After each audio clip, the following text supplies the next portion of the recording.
This is the Comedy Kiosk, podcast by Monday and Munoz. Please welcome Monday and Munoz. Hello and welcome to the Comedy Kiosk, a podcast in which we discuss news, opinions, and ideas about comedy. My name is Igor Monday, and with me is David Munoz. And today we will talk about a very interesting topic which we already pre-titled When to Stop. So right now, that's it. We're right now. Yeah. And thank you so much for listening, and tune in next week. Yeah. I've been David Munoz. And I still am Igor Monday. But yeah, since this idea came from you, and if I'm not mistaken, actually not even from you, but from a third party, which is to you a first party, but to me a third party. So it came from your wife, right? Yes, pretty much. Well, to give you a little background, my wife is an artist. And as an artist, an actual like sketching, painting style artist, the big thing for them is when to stop, right? Because they're painting them, on a canvas, they're adding all their brushstrokes, all the paints and everything, and they get to a point, and then they add a couple of more brushstrokes, and then all of a sudden the whole thing is ruined. They're like, damn it, I went too far. So as an artist, they have sort of, it's finding that optimal point where to stop. And she asked if it was the same for us comedians. And I kind of went, ooh, yeah, good point. I think we're a bit closer to musicians in our form of art as such than an actual artist. But yeah, it's an interesting point. Like, when do you know when to stop? And I think, well, the first obvious one would be the writing, I guess. Like a painting, the writing. When do you know when to stop when you've written a joke? Like, when do you know when it's cooked or finished or ready to be done on stage, or whether it should be recorded, maybe, So what's your process then? Let's say you have a new joke, or at least you have you write your jokes, right? You write all the script of your jokes. I've seen it. So when you're writing the joke and when you're performing it, how do you know when's the end of that joke? Like, you stop adding new, punchlines, you stop going on and on and on about this same observation or story. What's the end of that joke? Ooh, actually for me, I don't have an end. See, that's just it. It looks like I do, but I don't. So what I do is I will do a joke for a while and I'll perform it quite a bit, and I will try to tweak it, add little bits, this and that. And then I will sort of semi-retire it for a while, or at least I'll put it away, and I won't touch that joke maybe for 6 months, some jokes up to a year or two. And then I'll go back to it. A good example of that was my cats and dogs routine that I have, where I compare owning a cat compared to owning a dog and the different mentalities of both animals. And the original joke I remember I did actually a few years ago, and it was a very simple, small, quick observation and something like that. But it didn't really have the pop to it. And then one day I was walking along remembering that joke, and I thought, oh yeah, and there's that. Oh no, I wasn't remembering that joke. I was thinking of something completely different. But I thought of another cat and dog bit, and then I realized, wait, that links to the first cat and dog bit. And actually I could make a whole series, one after the other, and I could have 4 separate points that connect. And so it ended up being like 4 jokes in one. So in that case, I retire a joke for a while once I'm kind of bored, or I feel like I can't think of anything more for it. Then I'll go back. I see. Well, that's just kind of the life cycle of a joke, right? Yeah. The evolution of a joke. But I mean, when you're just writing a joke, because I don't write my jokes, we've established this numerous times. I think of an idea or a story or a thing I want to say, and then I go on stage and say it and see how it worked. Yeah. But so that's why it's sometimes very hard for me to understand where it should end. Because something that I imagine as a huge kind of funny, burst out laughing, applause break moment, it ends up falling flat. Yeah. And the bit before that really killed. So I should have either stopped there or planned something after, to continue this. And it's really, since I don't really write, it's really hard for me to understand where the joke kind of ends organically. What's the end of that bit? Go into a next bit. But if we talk about rewriting the joke, right, and the joke has, let's say, a life of its own and how it grows and develops and, becomes a fully, let's say, TV-ready, Netflix-ready joke, right, that should be recorded and left as it is. A lot of jokes I've been doing since maybe the first year of doing stand-up, I still do. I do them very rarely. So let's say once every 6 months or once every 3 months. I bring back some old jokes, let's say more or less regularly, again, twice a year, just to do them, not to forget how to do them. Yeah. Right? Yeah. But also while I'm doing them, especially while I'm doing them for different audiences in different places, I still think, because the joke at some point becomes a bit boring to me, so to tell the same joke. So I start inventing little tags, little ways of, little body language movements, little facial expressions or whatever, to just, for me, so the joke is just more interesting for me to tell. Yeah. But that also, if it works, I keep it. Yeah, exactly. But then what you're doing is you're writing on stage and you are improvising, you're adding little bits. I'll generally probably do that mostly for me off stage, but it's the exact same thing. I'm talking on my balcony like a nutcase. If people in the buildings next to me were to look out, they'd see this ranting guy on a balcony talking to himself and throwing arms and facial expressions around. And then sometimes you also test your joke. Yeah, that's exactly how I actually do write a lot of my stuff. And it's at that time I go, oh, and then I'll, quickly jot something down, or I record on the voice recording on my phone. Actually, that's where I do most of my, how I record most of my bits. But the thing is, there's an Australian musical band called Hunters and Collectors. And I once bought a live CD of their live recording. And what I really found interesting was in the booklet inside, the band had written that most people, they write their songs, they get it to what they call perfect in brackets or in, quotation marks, and then they record it on an album. And from then on, they will play the song live exactly like it is on the album, pretty much, right? And Hunters and Collectors were like, screw that. No, that's not the way it should be. Music should be, it always evolves. And, you change as a person. So the song is going to change. And playing on the night, you're going to feel a little bit differently than in the studio. So you're going to improvise slightly differently. Yeah, the core is the same, but the bits around it mutate. They evolve. They change. And they're like the songs that you will hear on this album, they said, yes, we've been doing these songs for 20 or 30 years, but you're going to notice there are some differences. They're not played exactly like they were on the album. Because it shouldn't be. It evolves. And I think that's the way I look at my jokes as well. That's why I retire them for a bit, then I bring them out.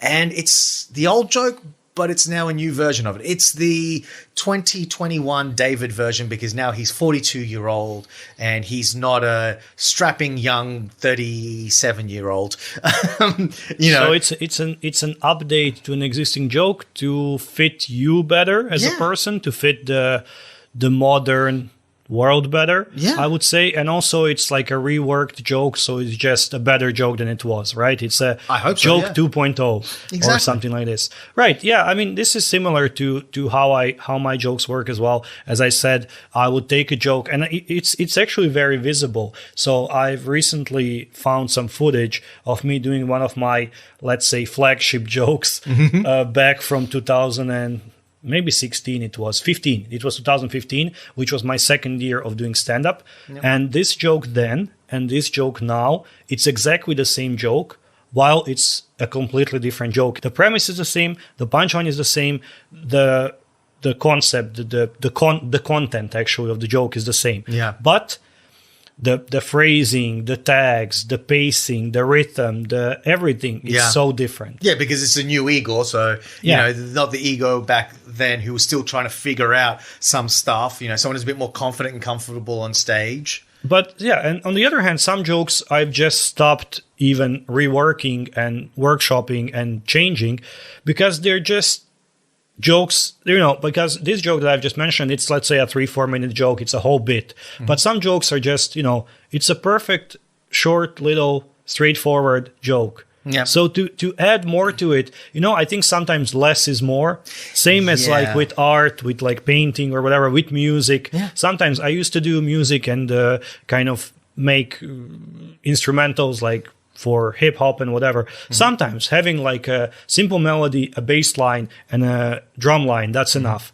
Anything else you add, any like strings, organs, whatever, a lot of percussion, it just ruins it. It just creates a lot of noise, like it's fighting for space in that. So sometimes less is more. And some jokes I don't touch, but many jokes actually evolve as I do them over time. So, okay, that's regarding writing and regarding the material itself. What about performing? Mm-hmm. For example, I know that a lot of people have this problem of basically getting carried away and leaving the stage. So when should you leave the stage? Especially, for example, when you're a performer, when you're a comic at When a the feature host show. flashes you. Yeah, at an open mic, you have your 3 minutes, 5 minutes, 7 minutes, whatever you're given. Yeah. And almost always you get some kind of signal before that, the flash of a phone, the whatever light in your eyes, something like this. Once your time is up, if it's let's say some kind of nice, friendly open mics, they might let you do a bit more. If it's a strict kind of on the clock open mic, you would get music and that's it. Your time is over. Leave the stage, right? Yeah. And that's it. But when it's a feature show, the same. You would get your 10, 15, 30 minutes of material. You can go a bit under, a bit over, but you approximately prepare for that, etc. A hard thing, I think, is when you're hosting, because in a way, you control the time, you control the room, and so on, and people can get carried away. I've seen people host and do like 45 minutes in the beginning. Yeah. And I've done that. I've hosted many shows, and it happens. In my case, it happens because I'm really, as a host, especially the first bit, introduction, and like preparing the show for the first comic, I really try to get them there, like warm them up, so the first comic doesn't start from zero, you know. And I'll kind of try doing that until I've done it, or until too much time has passed, and now I've just even made them already tired. Yeah. So that's the big one. Yeah. Yeah. That's a very kind of. I think the hardest one is not when to get off, like when you're killing it, but when to get off when you aren't killing it. Like when do you just give up and go, yeah, I'm not going to make this crowd happy. Let's just get on to the next comedian, and hopefully they will do something. I think even when you're killing it, maybe it's still hard because you're like, oh, they're loving me. I'm really like. Well, that's our ego getting in the way, though. Yeah. Of our job. Oh my God, I'm getting laughs. Like each of my tag is working. Each punchline is working. Screw the rest of you guys. This is my show tonight. I'll do three more jokes. Yeah, I've seen that happen as well. Yeah. I've done that as well. I'm near the end of a joke. I see the flash. I'm like, my time is up. But what if I just start my big closer now? Yeah. I know I should leave the stage, and I got my laughs. That's it. Yeah. But I still want to do the joke that I want to do. It's this little bit of ego, and Absolutely. I while I'm on that stage, if it's going well, I own that stage. It's my stage. You can't get me off. So that's why it's hard, I think. Well, but again, as a performer, even though we've had cases, and I'll tell you a few examples, we've had cases where people didn't want to leave the stage. So we had cases at the early days of English stand-up here in Moscow, and we started with basically open mics. We would have open mics Friday and Saturday evening, so prime time and so on. And the point was to provide a good show. Right. It was free shows. It was anyone can sign up, but we always wanted to keep some kind of level of quality still, because it's Friday, Saturday evening, and the bar earned money from the sales and etc. And we just wanted to get some regular audience and to improve our reputation and exposure and so on. And there were people who, they come, they're given, let's say, 5 minutes, they bomb for 5 minutes. The host is flashing them or something. Sometimes they get carried away, or sometimes they just won't want to leave until they get a laugh. Yes, the ego. I have seen this. It's so irritating. You just accept the bomb. Yeah. Just take it on the chin. Just accept it. You just didn't do well tonight. They just cannot accept it. And then we had examples where people were either like tipsy as well or something like this, under the influence, anything. And I remember I didn't see the flash. Yeah. What flash? Well, you should have come to the fucking front and flashed me in the eyes then. I like my two favorites were once a guy like just didn't want to leave the stage. Yeah. So the host came and basically started like started pushing him off, not in like an aggressive way, but like kind of, leading him towards the exit, and he resisted. And then other two comics got up, because it was also, he was maybe third out of 10 comics. People wanted to perform. They came there with an intention of, and they literally like pulled him off stage. Yeah. And the other one was like, the guy did his 5, and for the next 5 minutes ignored the flashes and the light and any attempts. Like, I think I was doing the music at that show, and I already started raising the music, and the music was like playing full volume music, and he's still talking and doing his material.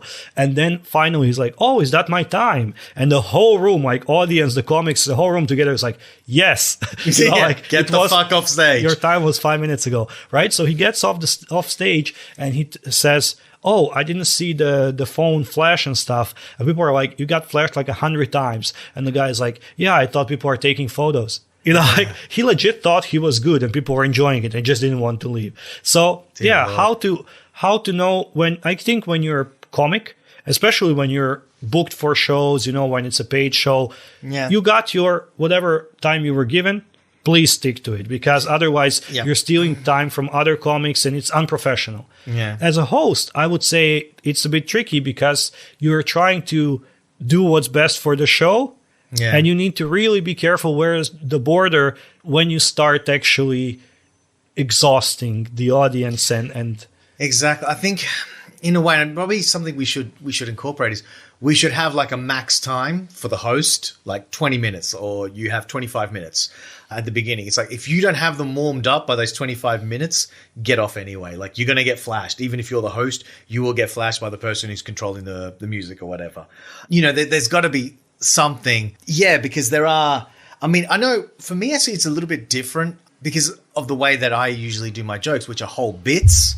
I don't have like individual little, you know, passed out jokes. I usually have whole themes and stories or whatever. So for me, I either go well over or I go well under. So that's sometimes my problem. In the beginning, I used to go over a lot, and because I would be like, well, I'm only 3/4 of the way through the story. There's no ending. So I need to get to the end. So if I went over, it was because of that. And sometimes I would have to like, crap, just cut it short and try to like cut out bits. So he's like, oh, blah, blah, blah, blah, blah, blah, and ending. There you go. Thank you very much. Goodbye. Now, the other flip side is I have also been, you know, invited to do shows, and it's like, David, the last one I did, not last one, second last, it was like I had 20 minutes. I ended up doing my whole set in the 10 or about 12 minutes, and that was it. I hadn't planned anything else, and I was just like, oop. And I didn't realize. I thought I was actually closer, but I wasn't. I mistimed it, the actual jokes. So in that regard, it was because of the bit. It's not because of the feel, but because of how much I had prepared.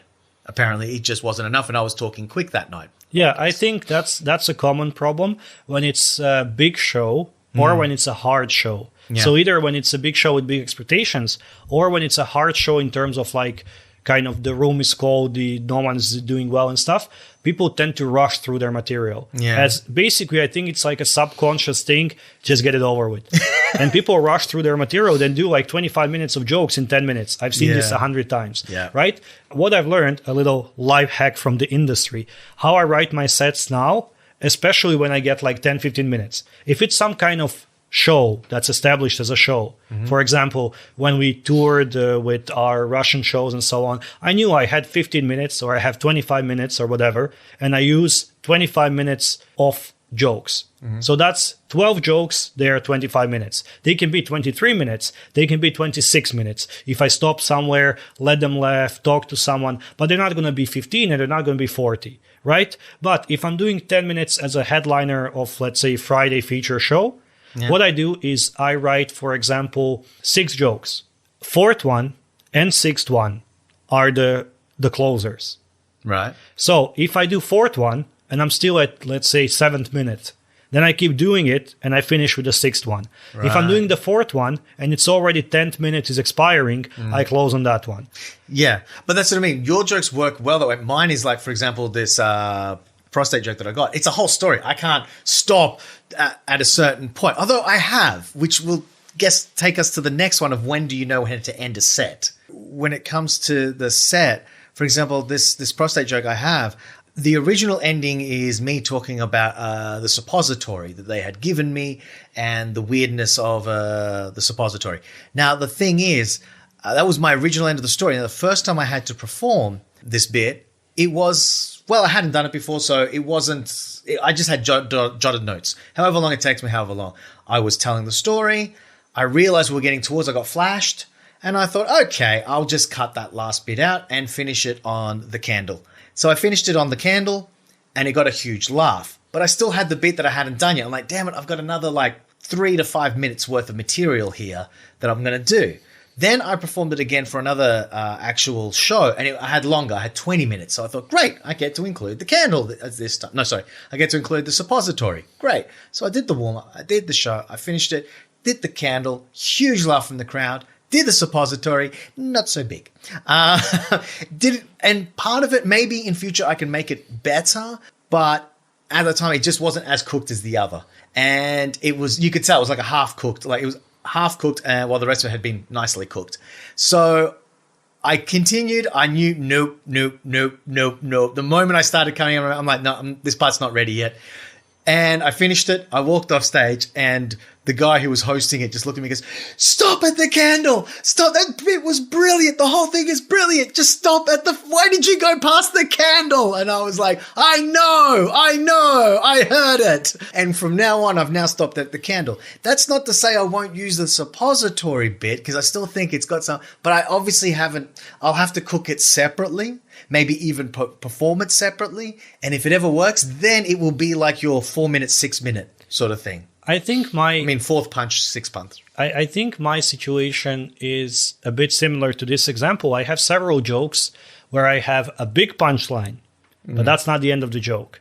And then I have a small punchline, and that's the end of the joke. Yeah. Obviously, when I imagine them and perform them for the first few times or whatever, I imagine the second part to be the big punchline. Yeah. But in real life, in practice, it turns out that people laugh at something, and then the follow-up to that, which is actually the way I finish this joke, is just like a follow-up laughter as well. Yeah. It's just like, and I was thinking, okay, maybe I can then do it before.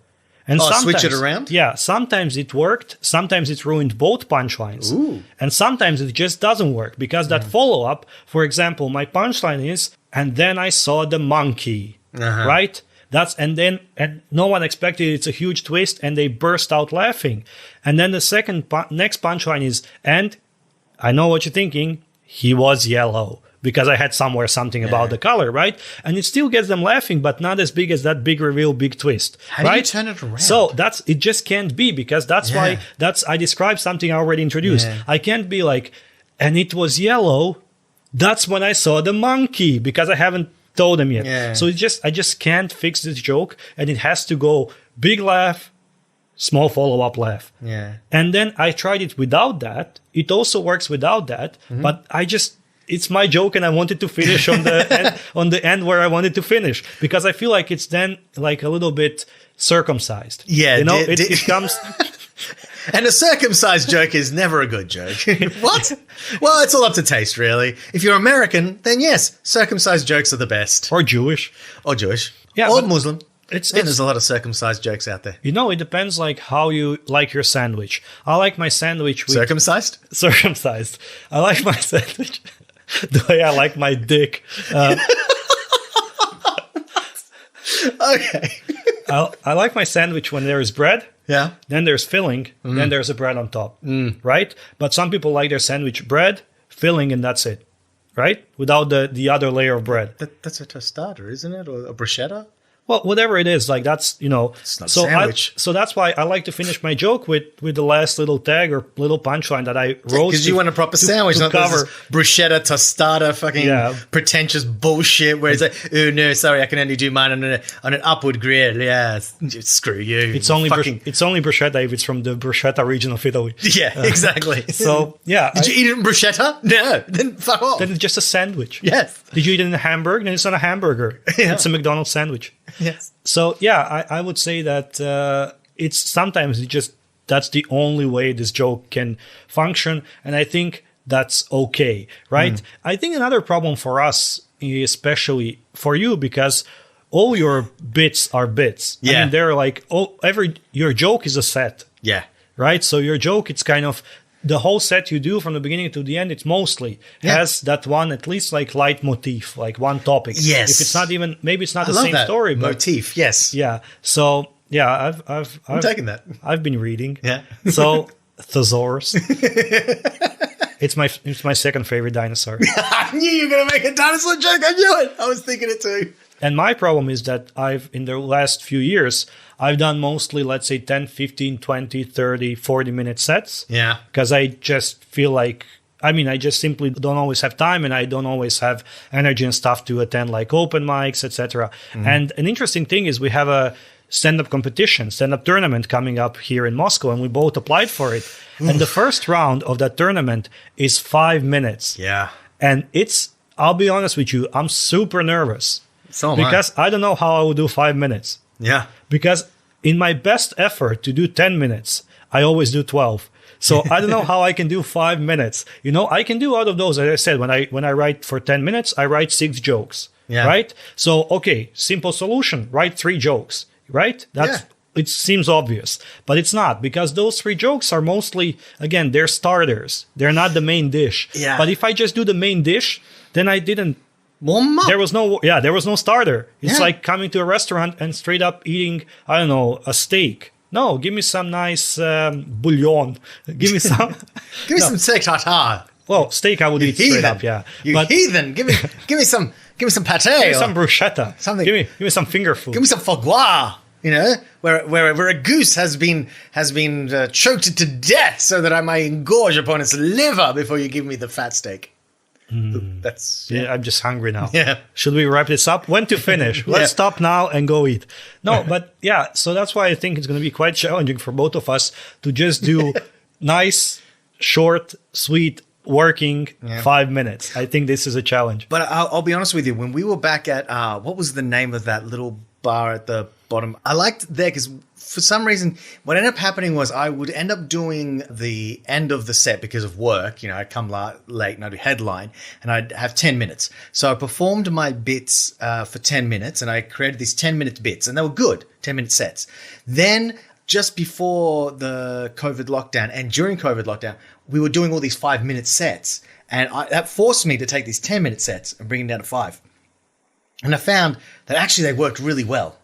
I could do some of these sets in 5 minutes and they were punchier, they were harder. And in a way, it was like when to stop. Well, that's the when to stop writing. At that point, I was like, my God, this is brilliant. Now, the problem was if I wanted to do a 10-minute set, then I had to fluff it out again. And then I was like, I don't want to. You know what I mean? Like, it's like, oh, shit. Like, now I like this punchy, you know, smack, 5 minutes. That's the problem, issue. I think. And you mentioned that sometimes, and I've also added that if you're nervous or if it's like a important show or something like this, you can, or if you just kind of, the show is not going well and you legit want to just finish and go home, right? People rush through their sets. And sometimes those sets are much better than if they would do them in their 20-25 minutes. So if they kind of rush it, if they pack it into 10, it turns out to be a very strong 10, you know, very punchy 10, laughter every 30 seconds. But if they drag it out, then it's very slow burning 20, right? So it can happen as well. Yeah. And one final thing I wanted to ask. So we're talking about when to stop the writing of the joke, like when is the joke stage ready, like TV ready, YouTube ready, whatever. We talked about hosting, performing, when to stop your set, when to get off stage, like leave on a high note, on a big laughter, etc. But another question is when to just stop. When to stop doing stand-up, when to stop performing. Never die on stage. Die on stage. And if you die on stage 5 times in a row, should you maybe consider quitting?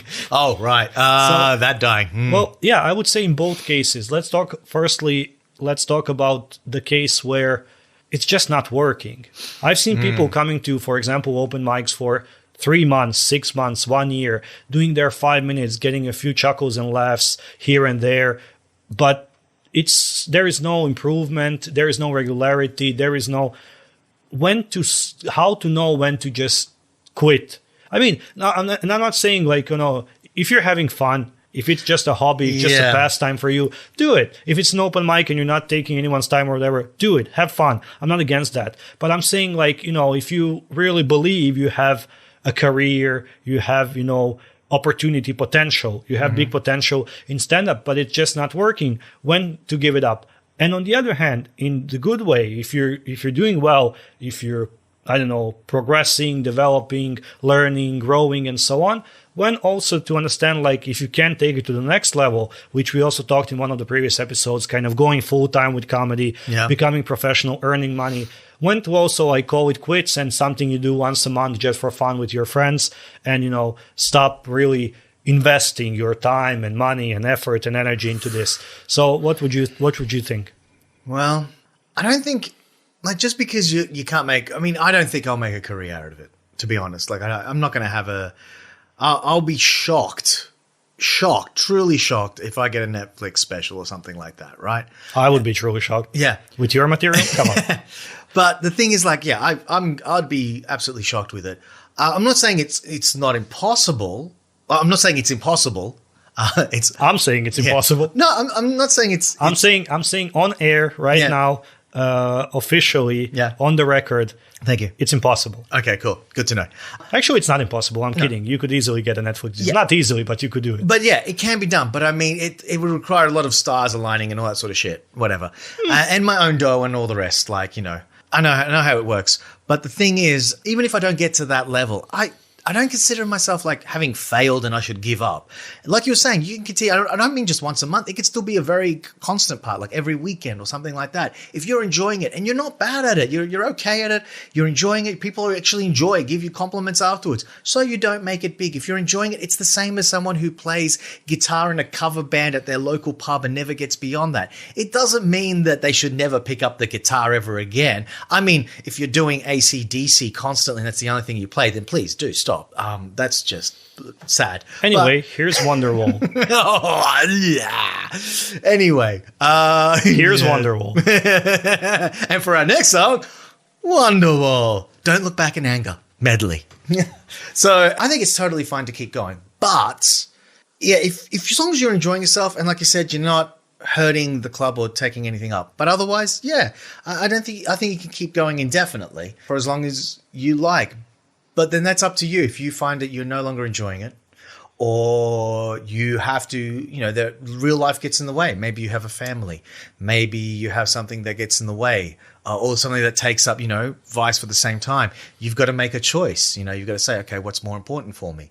Which one am I going to choose? In that case, that might be when you decide to just end it and have it as, well, that was an old hobby and fun memories. Well, I would also say as long as I think if you're enjoying it, if you have time for it, if you have energy, resources that are needed, go for it. But I would put an important but there, title of my sex tape, I would put an important but there, which is if you have at least some success with it. Yeah. Because honestly, it's a little bit like, secondhand cringe as well when you kind of watch the same person for, 2 years coming to shows, doing the same thing, it's not working, and they keep doing it. As a let's say as a producer and as a person inside of this industry, it's quite obvious it's not going anywhere, and basically, quote unquote, you're ruining the show. You know what I mean? Because it's definite 5 that are going to be weak. Because we all know it. The person knows it. You know? So I think at some point, be honest with yourself. Be objective. Like, record yourself and count the laughs. If you first 3 months, 6 months of performing, you get 1 laugh for 5 minutes. But then you get 2, then you get 5. Great. But if you perform for 3 years and you get 0 or 1 laugh per set, then I would say, like, take a good hard look at yourself and what you're doing with your life and maybe reconsider doing stand-up. It's just, I think it's really hard to be honest with yourself and objective, but I think it's you can always record yourself and see how the audience reacted or just talk to some people that like other comics or whatever, ask for honest feedback. In any other case, as long as it's going well, you're having fun, they're having fun, no one is, losing anything by you performing. Feel free to do it and just have fun. Yeah. And, but when the host or someone flashes you and your time is up, get off that stage. Oh, please, just get off that stage. Don't make me drag you. Oh, that is so awkward. And I'm a very small person. I can't even drag anyone. It's just going to be... It's just going to be angry looks from the side of the stage. Yeah, people being like, what's this small man? Why is this small man trying to drag this Australian man off the stage? Let him talk about kangaroos. I'm not that big. Like, really, the size difference between us is not that noticeable straight at a glance. Like, I'm not like Chris Hemsworth or something and you're Martin Short. I mean, I could take on Chris Hemsworth. Yeah, sure. In a battle of wits. I don't know. The guy actually doesn't. He might have a laid back attitude, but he's a smart guy. Smart guy, Chris Hemsworth. And I think that's pull a couple of things off. I think that's the right way to finish this episode by Chris Hemsworth is actually a surprisingly sharp fella. He knows a little bit of Indonesian. He can actually speak a bit of Indonesian. Cool. That's very important information that I'm sure you came here to learn. The Comedy Kiosk, a podcast on which we discuss news, opinions, and ideas about comedy, plus completely random but interesting facts about Chris Hemsworth. Yeah. Let's rebrand the whole. We just recently rebranded all of our visual identity. If you haven't seen that, check out the Instagram and all of our other social media for that. And we will also, from now on, we will redo it again with the face of Chris Hemsworth. No, we will not. But also, yeah, my wife will kill you, considering she's the one who designed all the shout out to your wife who gave us this brilliant idea for this topic, as well as did all the visual identity for us. So did also a great job. If you have any ideas of topics that you would like to hear us discuss, feel free to let us know in the comments or in direct message on any of the platforms we use. So Facebook, Instagram, Twitter, you can find us on Podbean is our main platform where we upload all the episodes, YouTube as well. Or if you want to support us and help us grow and develop, we have only recently acquired some new equipment. We are trying to improve the sound quality, etc. Yeah. So if you want to help us with that and help us invest some more money into promotion, you can donate on Podbean, or you can just rate us on the platform you are listening this on to help us get more great audience, great listeners, as we are sure you are. Chris Hemsworth. Yes, please. I just assume that Chris Hemsworth is listening to this. Oh, he does now. Let's tag him in all the posts regarding this episode. Absolutely. Chris Hemsworth, please support us. Donate like $5. Yeah. Hey, $5, mate. That's all. Yeah. Yes, and please leave comments under the episodes on the Facebook or the Twitter or the Instagram. Tell us what you think. Suggestions, everything, topics, the whole lot. We'd really appreciate it, and share it with your friends, because, you know, the more people who listen to us, the better it is to get our opinions out. So thank you very much for listening. I've been David Munoz. And I'm Igor Monday. Ciao. Goodbye.